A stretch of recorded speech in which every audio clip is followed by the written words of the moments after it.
नमस्कार, देश न्यूज में आपका स्वागत है। मैं हूं आपके साथ स्नेहा और आप देख रहे हैं हमारा खास कार्यक्रम मंथन। प्रधानमंत्री नरेंद्र मोदी को 2 दिन असम के दौरे पर और अरुणाचल प्रदेश के दौरे पर थे और शुक्रवार को शाम को तेजपुर पहुंचे और रोड शो करते हुए काजीरंगा नेशनल पार्क स्थित गेस्ट हाउस पहुंचे। यहां रात को रुकने के बाद शनिवार को सुबह उन्होंने जंगल सफारी की। 10:30 बजे पीएम मोदी तेजपुर के अरुणाचल प्रदेश की राजधानी ईटानगर पहुंचे। उन्होंने यहाँ पर 55,600 करोड़ रुपए के प्रोजेक्ट्स का उद्घाटन और शिलान्यास किया। इसमें दुनिया की सबसे ऊंचाई पर बनी डबल लेन टनल भी शामिल है। पीएम ईटानगर से एक बार फिर असम के जोरहाट पहुंचे। यहां उन्होंने स्वास्थ्य, आवास और पेट्रोलियम से जुड़े 17,500 करोड़ रुपए के प्रोजेक्ट्स का उद्घाटन किया है। इसके अलावा उन्होंने असम के योद्धा लाचित बोरफुकान के 125 फीट की प्रतिमा का भी अनावरण किया है। मोदी ने कहा है कि विकसित भारत के संकल्प को पूरा करने के लिए पूर्वोत्तर का विकास आवश्यक है। कांग्रेस ने परियोजनाओं का शिलान्यास किया, तस्वीरें खिंचवाई, लोगों को गुमराह किया और भाग गई, ऐसा नरेंद्र मोदी कहते हुए नजर आ रहे हैं। कांग्रेस पर डायरेक्ट उनका प्रहार देखने को मिला। उनका साफ कहना है कि शिलान्यास किया कांग्रेस ने, तस्वीरें खिंचवाई, लोगों को गुमराह किया और भाग गई। लेकिन मोदी पूरे पूर्वोत्तर को अपना परिवार मानते हैं। दिन रात उनकी सेवा ही उनका धर्म है, ऐसा वो कहते हुए नजर आ रहे हैं। चलिए इसी पर हम चर्चा करेंगे आज, लेकिन उसके पहले सुनते हैं कि प्रधानमंत्री नरेंद्र मोदी ने क्या कहा है। हमारा प्रयास है कि असम की हर महिला का जीवन आसान हो। इतना ही नहीं, उसकी बचत भी बढ़े, आर्थिक रूप से उसको बचत हो। अभी कल ही विश्व महिला दिवस पर हमारी सरकार ने गैस सिलेंडर के दाम में 100 रुपये और घटा दिए। हमारी सरकार आयुष्मान कार्ड के जरिए जो मुफ्त इलाज की सुविधा दे रही है, उसकी बड़ी लाभार्थी हमारी माताएं, बहनें, महिलाएं हैं। जल जीवन मिशन के तहत असम में पिछले 5 साल में 50 लाख से ज्यादा नए घरों में पानी का कनेक्शन पहुंचा है। वहीं प्रधानमंत्री नरेंद्र मोदी को सुना, लगातार अपनी उपलब्धियां गिनवाते हुए जनसभा को संबोधित करते हुए प्रधानमंत्री नरेंद्र मोदी नजर आ रहे हैं। पश्चिम बंगाल अभी वो पहुंच चुके थे, शाम को पश्चिम बंगाल में थे। दरअसल प्रधानमंत्री नरेंद्र मोदी अब रैलियों पर रैली किए जा रहे हैं, लोगों से मिल रहे हैं, संबोधन उनका जारी है और अपनी उपलब्धियां जो हैं वो गिनवाते नजर आ रहे हैं। साथ ही साथ कांग्रेस पार्टी पर उनका प्रहार रहता है और विपक्ष पर भी प्रहार करते हुए नजर आ रहे हैं, विपक्ष की जितनी भी पार्टियां हैं। चलिए, हमारे पास बहुत से बिंदु हैं, क्योंकि उन्होंने गैस सिलेंडर का जिक्र किया, आयुष्मान कार्ड का जिक्र किया और जल जीवन मिशन का भी उन्होंने जिक्र किया। अभी तो हमारे पास बहुत से मुद्दे हैं चर्चा करने के लिए। चर्चा करेंगे हम। हमारे साथ मेहमान जुड़ चुके हैं, वेद प्रकाश शास्त्री जी हमारे साथ, बीजेपी नेता जुड़ चुके हैं, राम शर्मा जी हमारे साथ, कांग्रेस प्रवक्ता जुड़ चुके हैं, खिलावन चंद्राकर जी हमारे साथ, राजनीतिक विश्लेषक जुड़ चुके हैं और राम प्रताप गंगवार जी हमारे साथ, सपा नेता जुड़ चुका है। आप सभी का बहुत बहुत स्वागत है देश न्यूज पर। जी, खिलावन चंद्राकर जी, आपके पास आऊंगी, जानना चाहूंगी आपसे, नरेंद्र मोदी लगातार अपनी उपलब्धियां गिनाते नजर आ रहे हैं, साथ ही साथ उनका ये कहना है, आज उन्होंने कहा कि कांग्रेस सिर्फ और सिर्फ शिलान्यास करती थी, लेकिन फोटो खिंचवाती थी, सारे कुछ काम करती थी, लेकिन कभी भी वादे पूरे नहीं किए हैं कांग्रेस ने, उनका ये कहना है। और वो लोगों का परिवार उनका परिवार है और वो लोगों के लिए हमेशा तत्पर खड़े रहते हैं और खड़े रहेंगे, ऐसा उनका कहना है। विपक्ष पर उनका निशाना है, लेकिन अपनी उपलब्धियां वो गिनाते हुए नजर आ रहे हैं। गैस सिलेंडर के बारे में जिक्र किए, आयुष्मान कार्ड के बारे में जिक्र किए, क्या कहेंगे इस पे? देखिए स्नेहा, 2 दिन के दक्षिण भारत के दौरे के बाद प्रधानमंत्री नरेंद्र मोदी पूर्वोत्तर के 2 दिन के यात्रा पर पहुंचे हैं। उसके बाद आज शाम को वो काशी भी पहुंच चुके हैं, वहां की दौरा समाप्त करने के बाद। लेकिन पूरा दौरा को हम एक दृष्टि से देखें तो जो लोकसभा के चुनाव होने वाले हैं, संपन्न होने वाले हैं, उसको दृष्टिगत रख के यह दौरा प्रधानमंत्री का महत्वपूर्ण हो जाता है। क्योंकि प्राय हर राज्यों में, चाहे वो असम हो, चाहे वो अरुणाचल हो, चाहे पश्चिम बंगाल हो, पूर्वोत्तर के इन सभी राज्यों में जो है या तो 55,600 करोड़ रुपए का 600 करोड़ रुपए का जो विकास योजनाएं हैं, चाहे वो मणिपुर के लिए हो, मेघालय के लिए हो, नागालैंड के लिए हो, सिक्किम के लिए हो, त्रिपुरा और अरुणाचल प्रदेश के लिए, इन सब का उन्होंने वर्चुअल रूप से वहां शिलान्यास उद्घाटन किया है। तो मुझे लगता है कि चुनाव के दृष्टिकोण से भी ये सब महत्वपूर्ण है। और चूंकि प्रधानमंत्री का लगातार पूर्वोत्तर पर ध्यान बहुत ज्यादा आकर्षित हो रहा है, और बार बार वो हर दौर में कहते हैं लगभग कि पुरानी सरकार ने पूर्वोत्तर के राज्यों का पर ध्यान नहीं दिया, सिर्फ आते थे। आज भी कहा उन्होंने, आज भी उनका लगभग यही वक्तव्य था कि आते थे पहले और शिलान्यास कर देते थे, भूमि पूजन कर देते थे, और उसके बाद गायब हो जाते थे, लौट के भी नहीं आते थे। और पूर्वोत्तर के विकास की ओर पूर्ववर्ती सरकार ने अर्थात कांग्रेस ने कोई ध्यान नहीं दिया। एक तरह से उन्होंने कांग्रेस पर बहुत ज्यादा धावा भी बोला। जी बिल्कुल बिल्कुल, आपने सही कहा। रावत जी, मैं आपके पास बिल्कुल वापस से आऊंगी। यहाँ पर आपने एक बात बिल्कुल सही कही कि नरेंद्र मोदी का ये निशाना रहता है, और आज तो उन्होंने क्लियर यही बोला कि पूर्वोत्तर पर पहले जो राज कर रही थी पार्टियां, जिनकी सरकार थी, उन्होंने ध्यान नहीं दिया है, ऐसा प्रधानमंत्री नरेंद्र मोदी कह रहे हैं। तो चलिए हम जान भी लेंगे।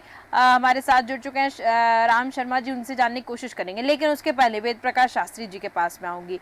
वेद प्रकाश शास्त्री जी, मोदी जी अपनी उपलब्धियां गिनवा रहे हैं, उपलब्धियां तो जरूर सामने आ रही हैं, लेकिन यहाँ पर देखिए, जब भी बात आती है जल जीवन मिशन की, आयुष्मान कार्ड की, अगर विपक्ष के सामने ये उपलब्धियां गिनवाते हैं तो विपक्ष उसमें हजार खामियां निकालते हुए नजर आएगा। और इसमें कुछ न कुछ, देखिए, अगर हम घोटाले की बात करें तो जल जीवन मिशन में भी हो रहा है, आयुष्मान कार्ड के भी जरिए बहुत से घोटाले हो रहे हैं।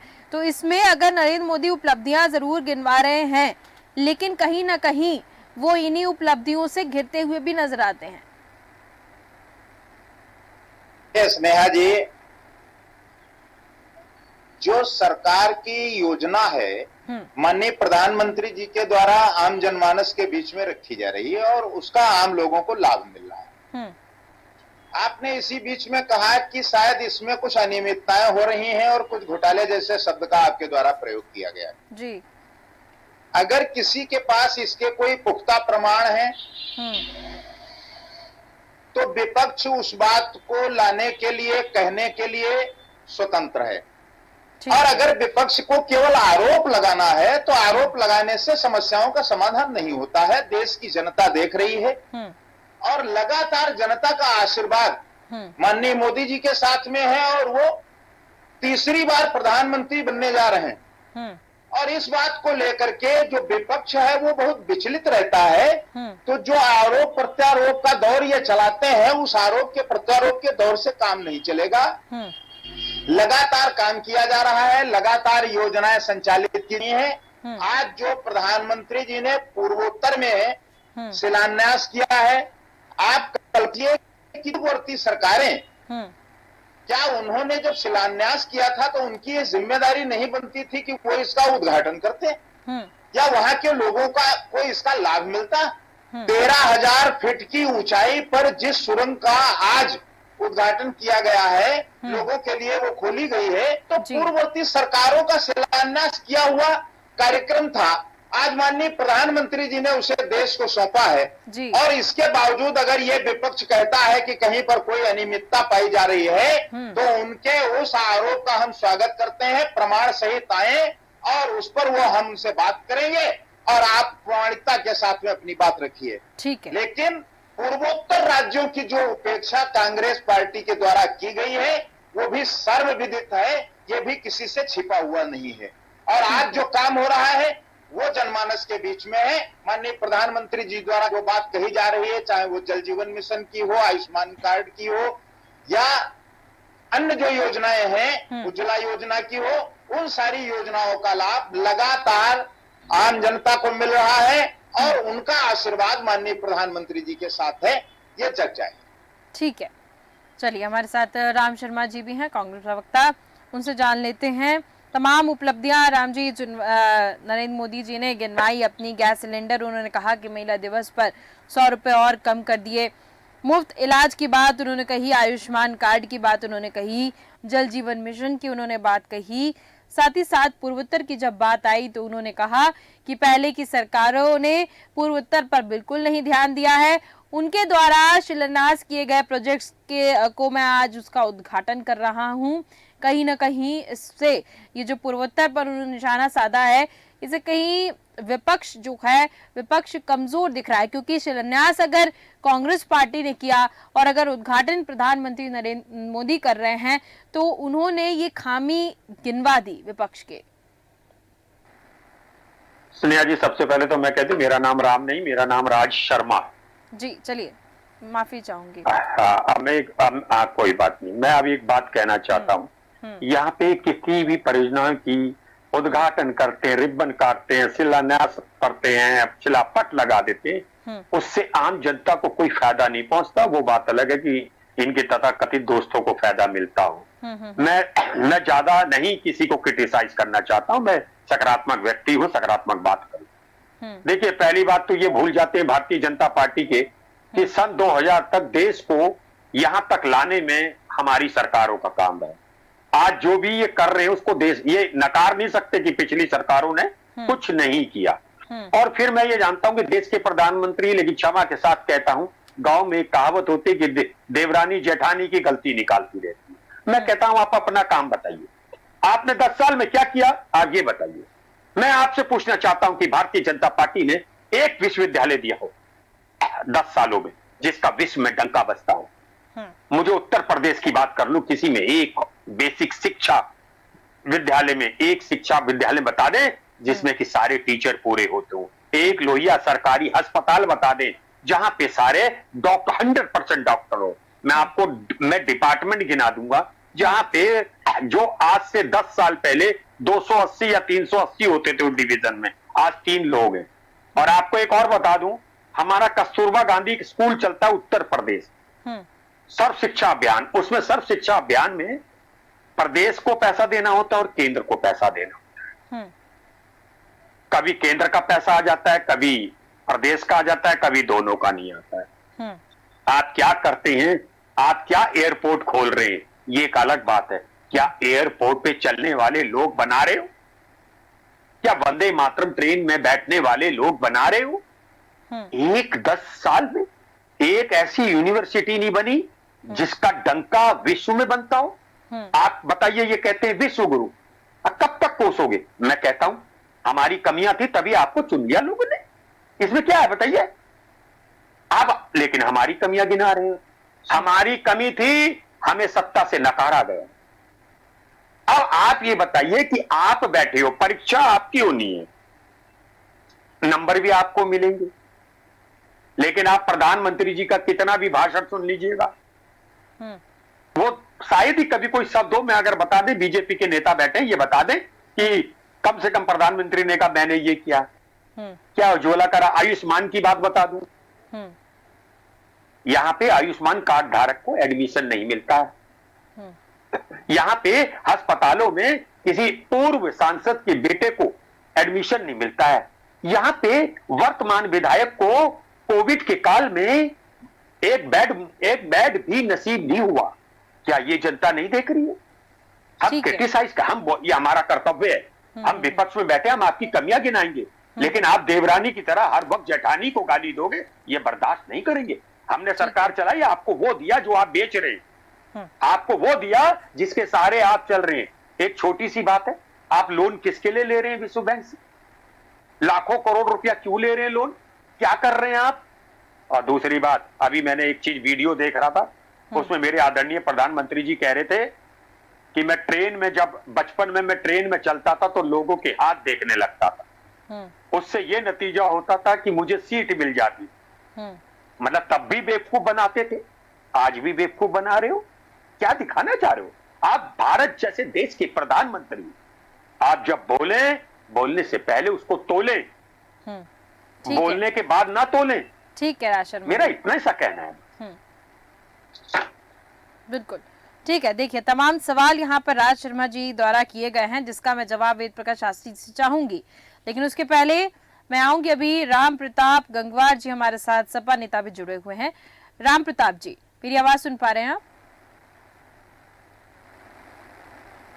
राम प्रताप जी का कनेक्शन प्रॉपर नहीं है। राम प्रताप जी,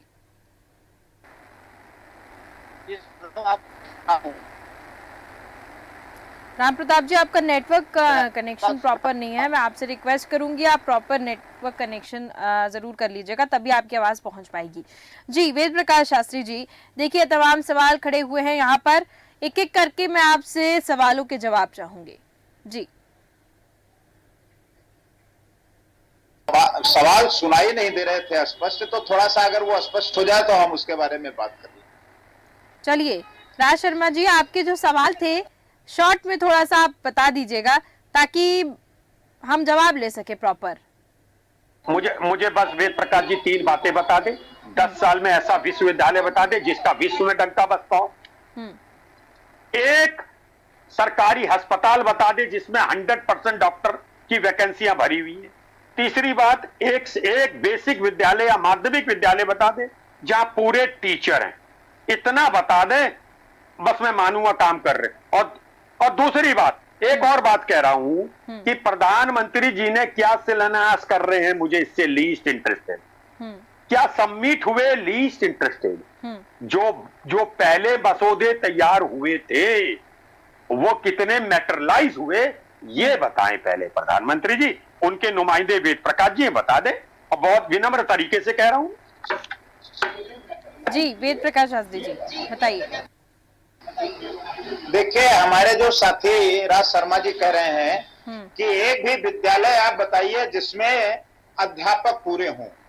किस प्रदेश में ये जानना चाहते हैं जहां भारतीय जनता पार्टी की सरकार है, हमारे उत्तर प्रदेश में, उत्तर प्रदेश आ जाएं और जिस विद्यालय को ये बताएंगे, हम उस विद्यालय में चल करके इनको दिखा देंगे कि यहाँ पर छात्रों के अनुरूप यहाँ अध्यापकों की संख्या है। 30 छात्रों पर एक अध्यापक होना चाहिए। सवाल नहीं होता। और जहाँ बता देंगे, मैं सिर्फ इतना जानना चाहता हूँ, इसकी जानकारी आपको 5 मिनट दूंगा या अगले दिन किसी डिबेट में आ जाना।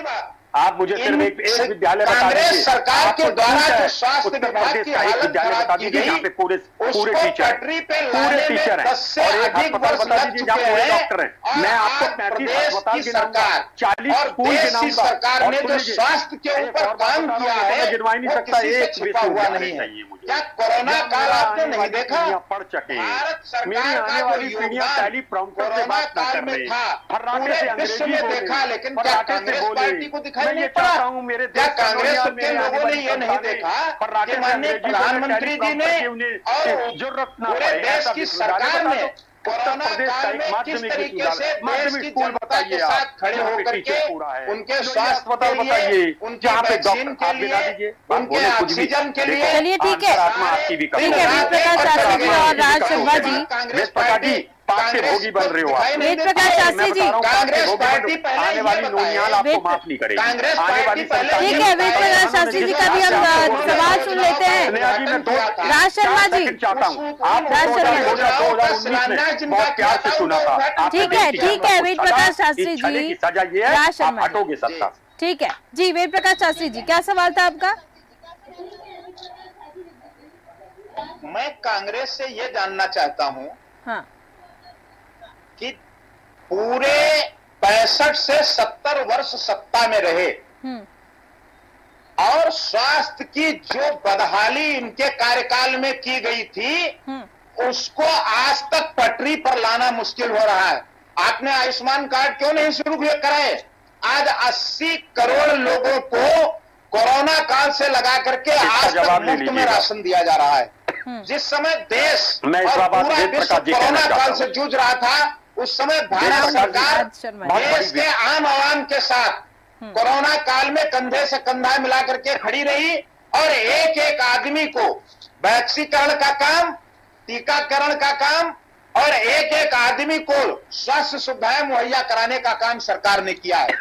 क्या आप बता सकते हैं कि उत्तर प्रदेश में आपका जब शासन रहा या केंद्र में जब आपकी सरकार रही तो क्या आपके माननीय प्रधानमंत्री जी ने ये नहीं कहा था कि जब हम यहाँ से 1 रुपया भेजते हैं तो मुझे पता है कि 15 पैसा देहात तक पहुंचता है। आज 2000 की किस्त किसान के खाते में भेजी जाती है और सेकंडों के अंदर वो पैसा किसान के खाते में पोस्ट हो जाता है। इस तरीके से भ्रष्टाचार पर लगाम लगाई गई है। ये आपका कार्यकाल नहीं है, ये माननीय मोदी जी का कार्यकाल है और आपको भी पता है और देश की जनता को भी पता है। ठीक है, चलिए राज शर्मा जी। मैं एक बात बता रहा हूं, ये घिसी पिटी डायरी लेके चलते हैं जैसे विश्वनाथ प्रताप सिंह बपोर्स कोटाली की एक छोटी सी पर्ची लेके चलते थे और जब उनसे पूछा का वक्त में बताऊंगा नाम, मुझे आप एक बता दीजिए, आप 80 करोड़ परिवार को मुफ्त में अनाज दे रहे, वो उस परिवार का अधिकार है, मुझे उस पर कोई दिक्कत नहीं है। लेकिन एक बात से दिक्कत है, जब आप पेपरों में निकलवाते हो, मीडिया के चैनल में चलाते हो कि 25 करोड़ परिवार गरीबी रेखा से ऊपर आ गए। अगर दो बातें हैं, अगर 25 करोड़ परिवार गरीबी रेखा से ऊपर आ गए तो सिर्फ 55 करोड़ लोगों को मुफ्त का अनाज जाना चाहिए। और अगर 80 करोड़ को कहते हैं प्रधानमंत्री अगले 5 साल तक, तो इनकी नीयत में खोट है। यानी कि हम गरीब को गरीब रहने देंगे और अमीर तो अमीर होता जाएगा। एक बताऊंगा वेद प्रकाश भाई, राजनीति से बढ़कर, पार्टी से बढ़कर आपका अंतःकरण है। आपको और मुझे अपने बच्चों को जवाब देना है। जब आने वाली संतानें हमसे पूछेंगी ना कि देश बर्बाद हो रहा था तो आप क्या कर रहे थे, तो आप कहोगे हम देश को बर्बाद करने वाले लोगों के साथ थे। मैं गर्व से आंख मिला के कहूंगा कि देश को जो बर्बाद कर रहे थे, मैं उनके विरोध में सड़कों में संघर्ष कर रहा था, टीवी चैनलों में भी संघर्ष कर रहा था। मेरी अंतःकरण की आवाज और मेरी आत्मा मुझे कसौटेगी नहीं, मेरी आत्मा मुझसे कहेगी कि आपके जीने, आपका इस संसार में आना बिल्कुल सही रहा, कि इसी के लिए आप आए थे। लेकिन आप लोग क्या जवाब दोगे बताइए। दूसरी बात आपसे पूछ लूं, कभी प्रधानमंत्री जी का स्नेहा जी एक चल रहा था, अभी आप ही तो उसमें या किसी में, मैं अभी डिबेट कर रहा था कि अभी कल वुमेन्स डे था, मैंने 100 रुपए कम किए। क्या किए? एहसान किया। खुद 3 लाख का चश्मा पहनते हो, 10 लाख का सूट पहनते हो, सिलेंडर में 100 रुपए कम कर दिए। एहसान कर दिया क्या? देश को एहसान कर दिया क्या? देश की महिलाओं की बेइज्जती करना छोड़िए। आपको देश की महिलाओं की बेइज्जती करते हिंदुस्तान ने नहीं, पूरे संसार ने देखा है, पूरे संसार की मीडिया ने देखा है। इसका जवाब है वेद प्रकाश जी आपके पास। अरे लड़ाइयां तो चलती रहेंगी। अटल बिहारी वाजपेयी साहब से ही सीख लो कि सत्ता आएंगी, सत्ता जाएंगी, लेकिन मतभेद बने रहे, मनभेद ना बने। गुंडई हो गई आज की तारीख में। दिन भर आप लोग क्या बातें करते हो भाई? यही बातें करते हो किस विधायक को तोड़ना है, किस पार्टी को तोड़ना है, किसको ब्लैकमेल करना है। देश की बात तो करने का आप लोगों के पास समय भी नहीं है। आप देश के बारे में 10 मिनट भी आपके गृह मंत्री और प्रधानमंत्री बात तक नहीं करते होंगे वेद भाई। इसलिए मैं कह रहा हूं, आप अपनी आत्मा को सुनिए। हमें आने वाले बच्चों के लिए इस देश को उज्जवल भविष्य बनाना है। देश का उज्जवल भविष्य तब बनेगा जब मेरे देश के नौनिहाल को नौकरी मिलेगी, मेरे घर में रोटी अच्छी तरह बनेगी, भरपेट खाना खाएंगे। मैं बचपन में सुनता था स्नेहा जी, हमारे पिताजी कहते थे बेटा 2 जून की रोटी चटनी से खा लेना, मगर बेईमानी मत करना। वेद प्रकाश जी, आप लोगों ने चटनी से भी रोटी छीन ली। आज एक लहसन की गांठ जो 2 रुपए की मिलती थी, 70 रुपए की मिलती है। जिस लहसन की कीमत होती थी 30 रुपए किलो, आज 600 रुपए किलो तक खरीदा जा रहा है। बताइए क्या क्या जवाब देंगे? राज शर्मा जी, चलिए ठीक है जी। वेद प्रकाश जी बोलिए।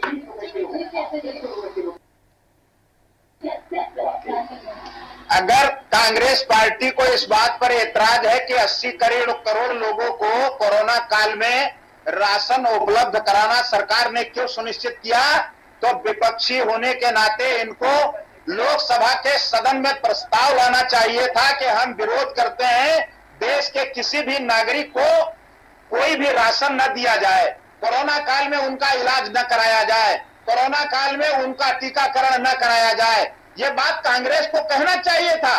और आज ये बात बिल्कुल स्पष्ट हो रही है कि कांग्रेस पार्टी देश में विकास विरोधी है।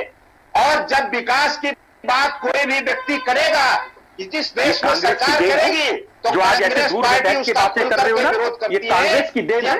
याद है आपको 1987 में जब राजीव गांधी प्रधानमंत्री जी अगर इस देश में 80 करोड़ लोगों को, जो इन्होंने कहा कि 25 करोड़ लोग गरीबी रेखा के ऊपर चले गए, आज जो बोल रहे हैं कांग्रेस की देन, बाकायदा आंकड़े प्रस्तुत हुए, आज नूरानी चेहरा दिख रहा है, ये कांग्रेस की देन है। देश जब आजाद हुआ तो कांग्रेस के मुंह में ताले लगे हुए थे।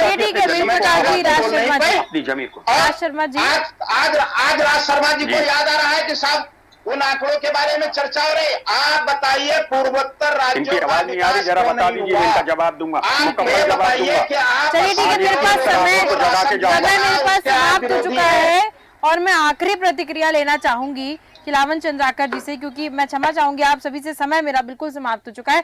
जी खिलावन चंद्राकर जी, आखिरी प्रतिक्रिया, ये जो हमने चर्चा की हमने कि मोदी जी ने शिलान्यास किया, आपने राज शर्मा जी को भी सुना और वेद प्रकाश शास्त्री जी को भी सुना। आखिरी प्रतिक्रिया चाहूंगी, साथ ही साथ मैं आपसे ये भी जानना चाहूंगी वास्तव में क्या स्थिति आप देखते हैं, भारतीय जनता पार्टी के द्वारा किस विकास किया गया है, आप इस चीज को मानते हैं या फिर नहीं?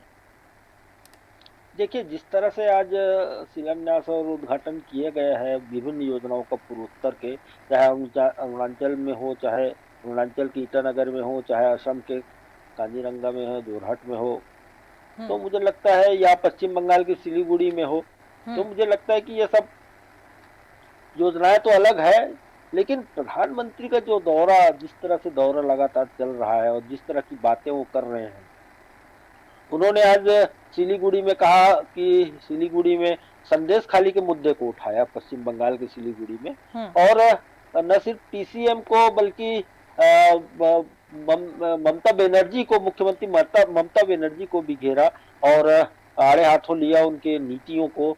तो मुझे लगता है कि जब पश्चिम बंगाल में वोट पड़ेंगे, चुनाव होंगे लोकसभा के, तो वहाँ एक बड़ा मुद्दा ये संदेश खाली को बनाया जाएगा भाजपा के द्वारा, ऐसा संकेत मिला है। उसी तरह से ईटानगर में आपने देखा होगा कि जो सबसे लंबी टनल है, सबसे ऊंची टनल है, यानी कि आप, मैं बिल्कुल कुछ ही सेकंड में चाहूंगी, विकास आप मानते हैं हुआ है कि नहीं?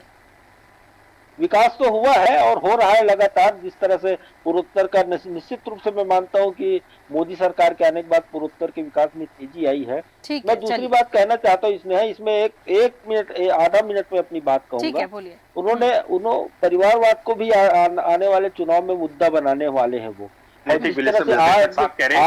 ईटानगर थोड़ा सा भी विकास नहीं करेगी सरकार, क्या चट्टू खाने आई है? विपक्षी दलों के द्वारा, नेताओं के द्वारा परिवार को लेकर के हमला किया जा रहा है। मणिनाथ मेरे देश का हिस्सा है नहीं है, मणिपुर मेरे देश का हिस्सा है नहीं है, तब प्रधानमंत्री जी के मुंह में दही क्यों जम गया था?